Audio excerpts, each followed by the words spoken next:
근데 메모리 반도체만 갖고 안 돼서 이제 파운드리 사업을 하려고 K 반도체라는 걸 투자를 하겠다고 했지 않습니까? 그래서 사실은 기반이 갖춰져 있지 않은 상태에서 얘기를 한 게 허언이 돼버렸죠. 그래서 파운드리는 목표를 명확하게 해서 1등과의 격차를 줄이는 강한 2등 전략, 메모리는 1등 전략 이렇게 가야 된다는 말씀도 꼭 드리고.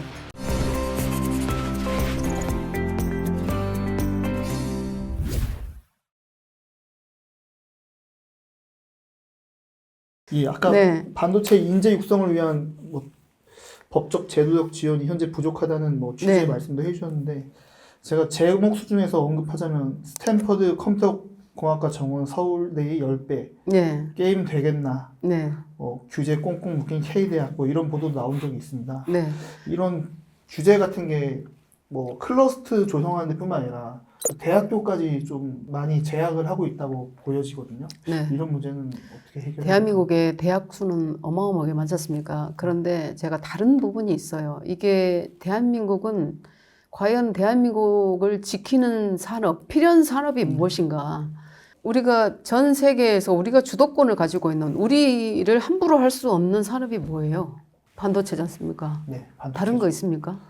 없어요. 일단 반도체가 없으면 미국의 산업이 올스탑 될 수 있기 때문에 우리가 그렇게 만들 수 있기 때문에 우리한테 레버리지가 반도체일 수밖에 없어요. 그럼 그 반도체 산업을 어떻게 지키고 제대로 더 주도력을 갖게 할 것이냐.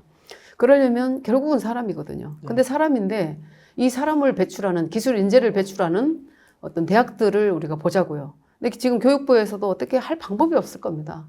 사실 필연 산업 그리고 그 필연 산업에 필요한 대세 기술 그런 어떤 과가 아니면 사장되는 과가들이 있어요. 예를 들면 지금 이제 챗 GPT가 나와가지고 인공지능으로 이제 코딩도 필요 없어요. 파이썬 뭐 이런 프로그램 필요 없어져 버렸습니다. 이제 그런 것들을 가르치기보다 이제 AI 쪽으로 확 무빙을 해서 과를 만들고 해야 되는데 기존에 있었던 과들이 사라지는데 저항이 너무나 큽니다. 근데 이때는 교수님들이 나서 주셔야 돼요. 필연 산업 대세 기술이 아니고 필연 어떤 과가 아니면 이 정원을 학생들을 뽑으면 안 됩니다, 사실. 근데 이제 다른 어떤 글로벌 경쟁국들의 대학들을 보면 자신의 과가 이게 사양 산업이다. 그러면은 쉬시는 거예요. 안식년을 들어가든지 쉬고 새로운 과로 전향을 하든지 아니면 다른 조합을 얻으시든지 해야 되거든요. 그런데 우리는 뭐 하나 과 조정한다 그러면 전국의 그 과의 교수님들이 다 올라오셔가지고 아마 국회 앞에서 다 들어놓으실 수도 있습니다. 근데 폄훼하는 것이 아니라 우리가 분명히 마주해야 되는 것은 대한민국이 이대로 가다가는 결국은 신식민지가 될 수밖에 없다.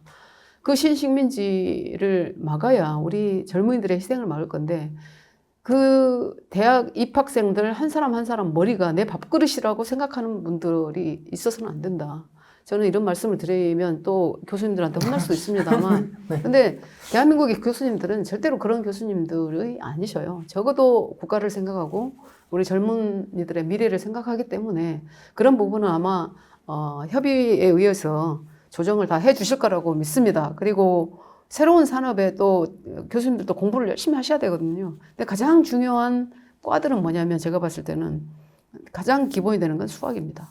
수학을 포기해서는 절대로 안 된다.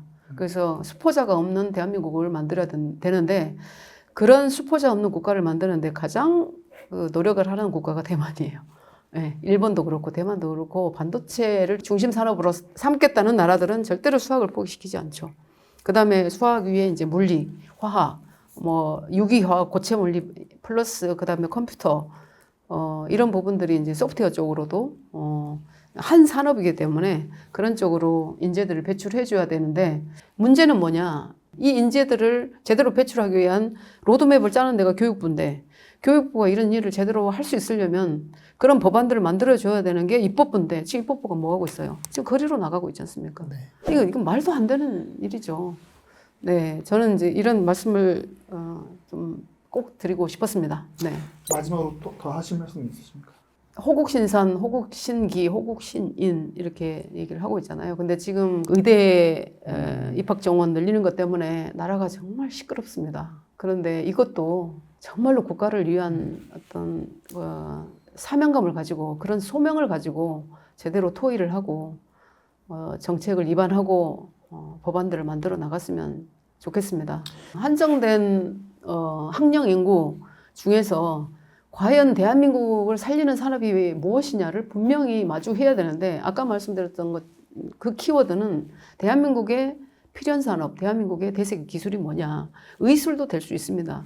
그런데 이게 저는 제발 대한민국이 선순환 구조로 가게 만들려면 예방 차원의 예산을 많이 투여를 해야 된다. 국민 건강 또 국민이 건강해야 사실은 의대 정원에 대한 이슈도 좀 사라질 것이고 좀 장기적인 일이 되겠습니다만 그리고 이 국민이 건강하려면 이런 정치적 어떤 갈등을 이제는 더 이상 일으켜서는 안 된다. 그래서 국민들께서 이제는 눈을 부릅뜨고 이런 갈등이 어디서 유발되고 있는지 그 정치적 갈등에서 유발되는 사회적 비용이 232조라고 잠깐 발표된 적이 있었는데 이것도 이슈가 됐는지 사라졌더라고요. 그런데 677조의 우리 대한민국의 예산, 1년 예산 중에 적어도 300조는 줄일 수 있다, 우리가. 정치적 갈등만 없애도. 저는 그렇게 생각합니다. 그 300조 가지고 대한민국의 미래, 대한민국의 우리 청년들, 그리고 주권을 잃어버리지 않을 수 있도록 거기에 투자를 하는 것이 맞다. 그리고 언론사도 정말 어려운데요. 매일경제도 어렵지 않습니까? 언론이 존엄한 언론이 될 수 있도록 우리가 노력을 해줘야 된다. 그래야 국민들께 제대로 알 권리를 찾아드리는 일이다. 저는 그렇게 생각을 합니다. 그래서 저는 이 방송이 많이 회자가 됐으면 좋겠고요. 앞으로 대한민국이 어떤 방향으로 나가야 될지에 대한 그런 말씀을 정말 많이 드리고 있는데 이것이 저의 자랑이 아니라 정말 절박함에서 나라를 다시 잃어버리면 안 되기 때문에 대한민국이 우뚝 서야 된다. 지금 3가지 문제가 있거든요. 대한민국은 어려움이 지정학적으로 가장 어려워요. 대한민국 미중 간에 또 주변 강대국 사이에서 굉장히 어려운 게 지정학적으로 어렵고 그다음에 기정학적으로 어렵습니다. 메모리 반도체만 갖고는 안 돼요. 근데 메모리 반도체만 갖고 안 돼서 이제 파운드리 사업을 하려고 이재용 회장이 2019년도에 K 반도체라는 걸 투자를 하겠다고 했지 않습니까? K 벨트에 180조를 투자하겠다고 하는데 너무 사실은 기반이 갖춰져 있지 않은 상태에서 얘기를 하는 게 허언이 돼버렸죠.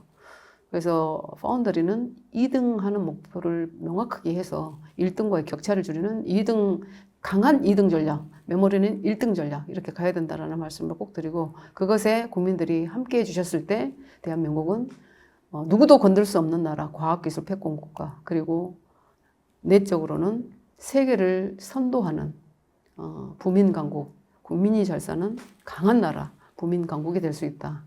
이게 저는 다음 대선에서 부민강국, 과학기술 강국을 꼭 아젠다로 냈으면 좋겠습니다. 제 책 이름입니다. 예, 알겠습니다.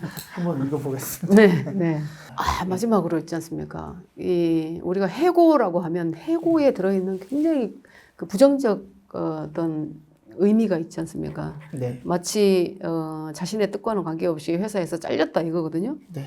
그런데 사실 이게 이제 고용 유연성으로 제가 이제 얘기를 하는데 이게 중소기업도 그렇고 이 각 기업에서 이게 고용 유연성이 없다 보니까 정규직이 아니라 비정규직을 계속해서 양산하는 구조가 돼버린다라고 기업의 대표님들이 이구동성으로 얘기하거든요.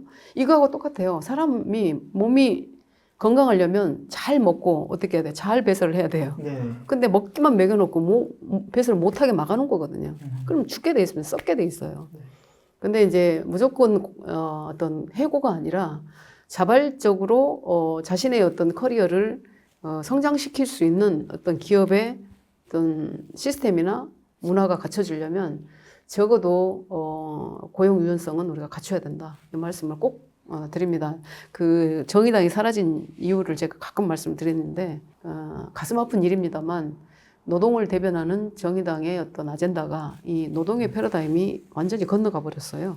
근데 과거의 노동의 패러다임에서 그 정책들을 하고 그 과거의 노동을 대변한다 그러면 새로운 패러다임의 노동에서는 이게 맞지 않습니다. 그래서 아마 정당의 어떤 아젠다가 사라졌고 기후위기도 마찬가지예요. 기후위기도 환경, 기후위기도 기술의 영역이거든요. 그러면 패러다임을 바꿔서 정의당이 새로운 아젠다 세팅을 했었어야 된다고 봐요.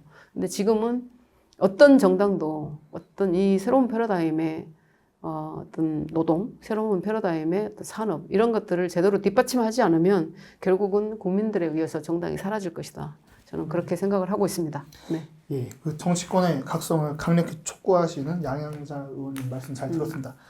다음에 또 유익한 콘텐츠로 찾아뵙겠습니다.